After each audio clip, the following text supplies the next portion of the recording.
大家好，今天我给大家介绍一下情艺上品小厨梁。大家先看一下这个设计，一体式设计，单指可移动。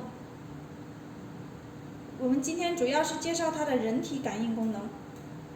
所谓人体感应功能，就是说当人靠近它的时候，它就会开始工作；当人远离它的时候，它就会停止工作。但是作为喷洒消毒液用的时候呢，它就刚好相反。人靠近它，它就会停止工作；人远离它，它就会开始工作。这里就是人体感应，下面我要给大家演示一下。大家看，我现在已经接好了电源，打开开关，它是没有雾的。当我靠近它的时候，开始工作有雾了，这就是人体感应。但是它作为喷洒消毒液的时候，就刚好相反了。